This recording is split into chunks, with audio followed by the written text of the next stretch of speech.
Bien, vamos a desgranar esto Vamos allá. porque lo que ocurre dentro de una impresora láser es una mezcla fascinante de física, química y calor. Mucho calor. Muchísimo. Hoy nos sumergimos a fondo en un documento técnico muy detallado para entender la tecnología que hay dentro de esa caja que, bueno, casi todo el mundo tiene en la oficina O en casa. ¿Cada vez más? o en casa. La misión es ir más allá del simple pulsar un botón e imprimir. Queremos descubrir el proceso y, sobre todo, algunos aspectos que a menudo se pasan por alto, como la seguridad. Y es que es sorprendente. Las impresoras láser son la opción preferida en el mundo profesional por su velocidad, su calidad, el coste por página, Claro. pero toda esa eficiencia se basa en un proceso electrofotográfico que es complejo y sobre todo de alta energía.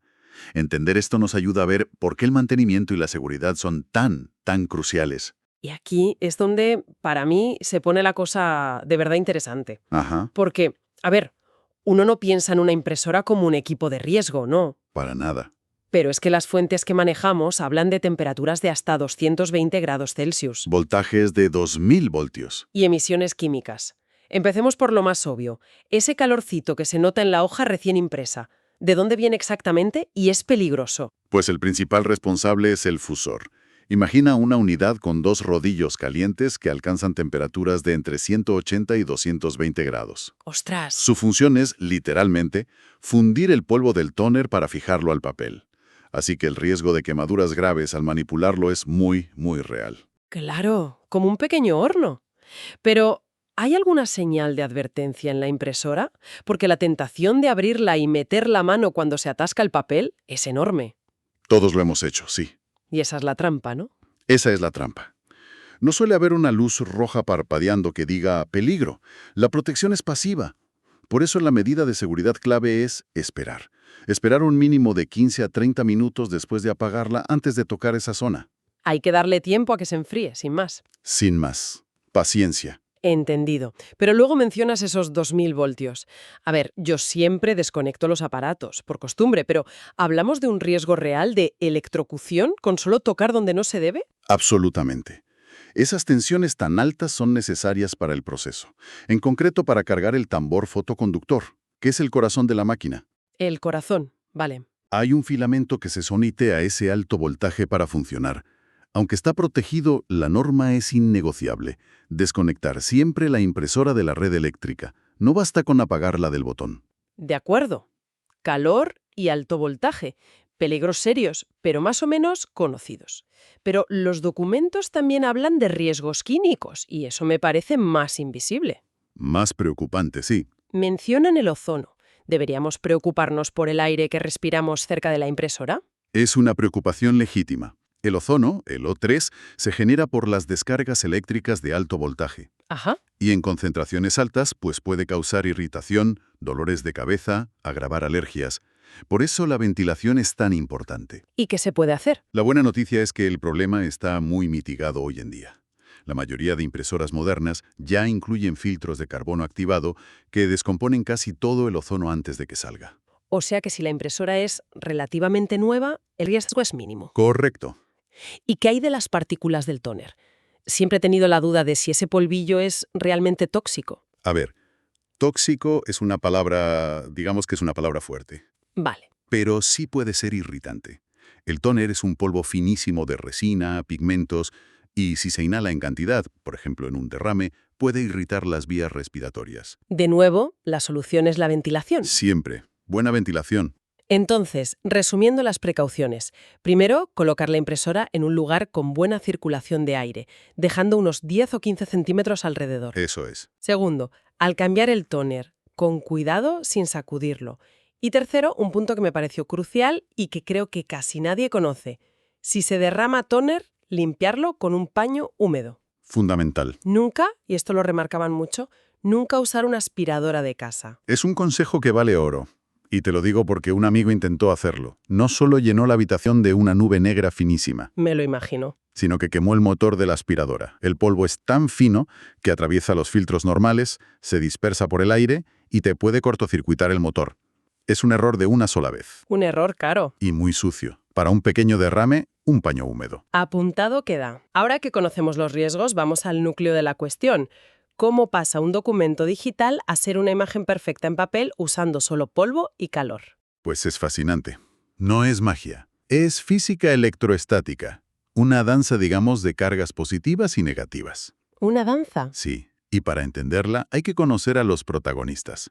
Primero, el cartucho de tóner, que es el depósito del polvo. ¿La tinta? La tinta exacto. Luego, el tambor fotoconductor, o OPC, que es el verdadero corazón de la impresora. Un cilindro metálico recubierto de un material sensible a la luz. Es el lienzo. Vale, el tambor es el lienzo. Entonces, el pincel sería la unidad láser, ¿no? Exactamente. El láser es el pincel, pero con una peculiaridad. No imprime directamente. Su trabajo es dibujar la imagen sobre el tambor usando luz, que altera su carga eléctrica. ¿Entendido? Y finalmente el fusor, del que ya hemos hablado, que sería el horno que fija todo. Con estos actores, el proceso se vuelve muy lógico. Perfecto. Pues vamos a ello. ¿Cuál es el primer paso de esa danza? El primer paso es la carga. Un filamento de alto voltaje, la corona de carga, baña toda la superficie del tambor dándole una carga eléctrica negativa, uniforme y completa. Espera, o sea, todo el cilindro se vuelve negativo antes de que pase nada más. Como preparar una pizarra en blanco, pero eléctrica. Justo. Esa es la analogía perfecta, una pizarra eléctrica negativa. Y sobre ella, el láser empieza a dibujar en el segundo paso, la exposición. Aquí entra el láser. Aquí entra. Se enciende y apaga a una velocidad increíble, barriendo la superficie del tambor. Y la clave es esta. Donde la luz del láser toca, la carga negativa se neutraliza o se reduce mucho. Entiendo. O sea que el láser no pinta con luz, sino que borra la carga negativa en ciertas zonas. Precisamente. Crea una especie de plantilla invisible. Exacto. Se crea lo que se llama una imagen latente, un dibujo invisible hecho de electricidad estática. Y eso nos lleva al tercer paso, el revelado. ¿Vale? Un rodillo magnético dentro del cartucho recoge el polvo de tóner y lo presenta al tambor. Este tóner también está cargado negativamente. Con lo cual, por repulsión eléctrica, debería evitar las zonas negativas del tambor. Eso es. Y pegarse solo a las que el láser ha borrado. ¿Correcto? Exacto. Pura física de instituto. El tóner se adhiere solo a las áreas que el láser dibujó, las de menor carga. En este momento la imagen se hace visible por primera vez, pero aún sobre el tambor. Vale, ya tenemos la imagen en el tambor. Ahora es cuando entra en juego el papel. ¿Cómo salta la imagen de ahí a la hoja? Ese es el cuarto paso, la transferencia. Una hoja de papel entra y pasa justo por debajo del tambor. Y a la vez, otro rodillo le da al papel una fuerte carga positiva. Ah, claro, los opuestos se atraen. Como los opuestos se atraen, el papel, con su carga positiva, literalmente roba el polvo de tóner, que es negativo, del tambor. La imagen se transfiere limpiamente. Pero en este punto, el tóner es solo polvo suelto sobre el papel, ¿no? Correcto. Si abrieras la impresora en ese instante, podrías borrar la imagen con el dedo. Vaya. Y eso nos lleva al quinto y crucial paso, la fusión. La hoja de papel con el polvo encima pasa a través del fusor, El horno. el horno. El rodillo a 200 grados derrite la resina del tóner y el rodillo de presión lo incrusta en las fibras del papel. Al salir, la imagen ya es permanente. Y supongo que, para terminar, el tambor tiene que quedar limpio para la siguiente página. Efectivamente, es el sexto paso, la limpieza. Una pequeña cuchilla de goma raspa cualquier resto de tóner que no se haya transferido y lo deposita en un contenedor de residuos. El tambor queda listo para empezar el ciclo de nuevo. Es increíble. Es como usar esa plantilla invisible de electricidad para pegar polvo al papel y luego hornearlo. ¿Y todo esto ocurre a qué velocidad? Ahí está lo alucinante. Un mecanismo de precisión completa estos 6 pasos 30 o 40 veces por minuto en una impresora de oficina normal. La coordinación tiene que ser perfecta. Entender todo esto me hace pensar en los problemas del día a día. Por ejemplo, siempre me ha liado el mensaje de cambiar tambor. Yo creía que era lo mismo que el tóner. Y no lo son. Es una distinción importante para no gastar dinero de más. El tóner es el consumible más frecuente. Es el polvo, la tinta. Dura unas 1500, 3000 páginas. Por ahí, un cartucho estándar. El tambor o drum es el cilindro fotosensible. Se desgasta, pero dura muchísimo más, entre 10.000 y 100.000 páginas. ¿Y la confusión, según las fuentes, viene de cómo lo empaquetan los fabricantes? Exacto. En algunas marcas como HP o Canon, el tambor suele venir integrado en el cartucho de tóner. Cada vez que cambias el tóner, pones un tambor nuevo. ¿Más sencillo? Más sencillo. En otras, como Brother, son dos piezas separadas que se compran y reemplazan por separado. Te salta un aviso para el tóner y mucho más tarde otro para el tambor. Y hablando de comprar, los documentos mencionan tóner original, compatible, remanufacturado. ¿Qué diferencias reales hay más allá del precio? Es el gran debate. El original, el OEM, es el de la marca. Garantiza máxima calidad y mantiene la garantía del equipo. Es el más caro. Claro. El compatible es hecho por terceros. Es una pieza nueva que imita al original, pero mucho más barata. La calidad puede variar. Y el remanufacturado es un cartucho original gastado que ha sido limpiado y rellenado. Más ecológico, pero la fiabilidad depende de quién lo haga, supongo. Muchísimo. Al final, es un equilibrio entre coste, riesgo y ecología. No hay una respuesta única. Tengo otra pregunta práctica.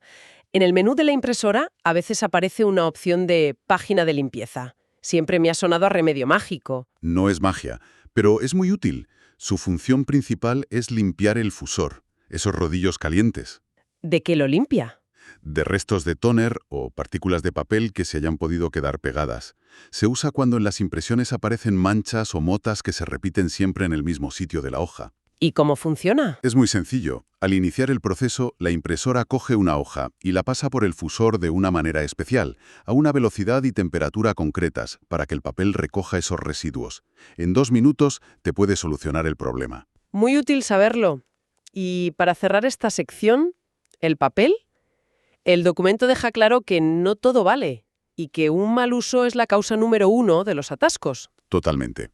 Puntos clave.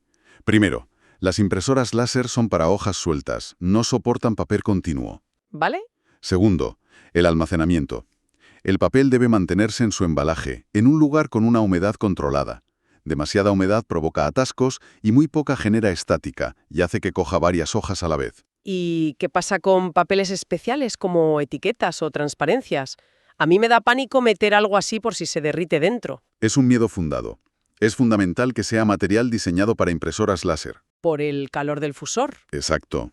Una hoja de etiquetas para inyección de tinta se derretiría, el adhesivo se pegaría a los rodillos y, vamos, el destrozo puede ser muy serio. Siempre hay que buscar el sello apto para impresora láser. Entonces, ¿qué significa todo esto?